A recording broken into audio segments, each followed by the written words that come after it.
రాజు sir, ముర్షిదన్ Das sir, పూర్ణ madam, మా great upline కవిత madam, Pandu sir, ఇక్కడ నాకు ఆపర్చునిటీ ఇచ్చిన వ్యక్తులు వాళ్ళు మొదటి వ్యక్తులు అనమాట. సార్ రావడానికి ముందు ఏం చేసేవాళ్ళు? నేను హోటల్లో వెయిటర్గా చేస్తుండే సార్. హోటల్లో వెయిటర్గా చేస్తుంటూ నేను కరోనా టైంలో మా ఫ్రెండ్ చనిపోయాడు. 2006 అంటే 2007 నుంచి 2021 వరకు నేను హోటల్లోనే పనిచేస్తుంటే మా కరోనా టైంలో మా ఫ్రెండ్ చనిపోయాడు. నాకు కూడా కరోనా వచ్చింది సార్. కరోనా వస్తే కరోనా టైంలో నేను అక్కడ ఉంటే నేను కూడా భూమి పైన ఉంటానని నేను అనుకోలేను. అని చనిపోయిన తర్వాత నేను కూడా నాకు ఆ బాధతో ఇంటికాడికి వచ్చేసిన. ఇంటికి వస్తే మాకు కూడా ఇంటి దగ్గర ఉండనియలే, కొంచెం బయటనే ఉన్నాం. మా వాళ్ళకి తెలియకుండా బయట దగ్గరనే అక్కడికి వెళ్ళి ఉండి కొంచెం బయట హోటల్లో ఫుడ్ తినుకుంటూ కొంచెం బయటనే ఉన్నా. ఓన్లీ మనకి ఏంటంటే ఎదురు డిపార్ట్మెంట్ వాళ్ళు వచ్చి మాకు రైస్ ఇవ్వడం జరిగింది.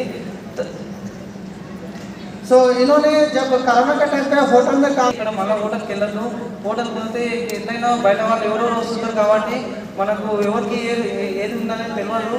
మళ్ళీ పోయిన తర్వాత ఎట్లయినా నేను చేసే సర్వీస్ కాబట్టి ఒకటే కూడా రాదు అన్నట్లు నేను దానిపైన నేను ఓవర్ దగ్గర పని చేసి ఏమైనా పొలం పని చేసుకోవాలి, ఏమన్నా మన ఇంటి దగ్గర ఏమైనా అయితే పని ఉంటుందో అదే చూసుకోవాలి. లేదంటే ఊళ్ళో పోయిన తర్వాత కూలి పనికి పోయినా సార్ అక్కడ పని చేసిన తర్వాత. ओके, किसी के पास भी जाएंगे तो कोरोना का वैसा कुछ हो सकता हो कि डर के मैं ये नहीं करता? कल पनी की वजह सर जो कोरोना के टाइम पे 100 रुपये डेली 100 रुपये मिलता था. 100 मनरेगा जैसी जो योजना होती है जिसमें डेली लेबर करने पे 100 रुपये मिलता था. कोरोना के टाइम पे आपने वो नहीं किया. ये बिजनेस कब आया? निश्चित बिजनेस आपके पास నాకు 2022లో నాకు పరిచయం చేసింది సార్. ఇక్కడ నా జీవితం మారిందంటే ఇక్కడనే సార్. నాకు ఏపర్ మీటింగ్కు మా మేడం ప్రమోట్ చేసింది. నేను అప్పుడు కూలీగా చేసుకుంటూ ఆవులు కూడా తెచ్చుకున్నాను సార్. తెచ్చుకుంటే ఇక్కడ వచ్చిన తర్వాత మా మేడం నాకు ఊకే ప్రమోట్ చేస్తుండే సార్. ఏపర్ ఉంది, ఏపర్ అంటే నాకు ఏం తెలియదు.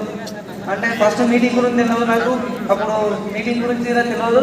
ఆ టైంలో మేడం వచ్చేసి మీరు టికెట్ బుక్ చేసుకోవాలి సార్ అంటే ఎంత టికెట్ మేడం అంటే 3500 టికెట్ సార్ అని చెప్పింది.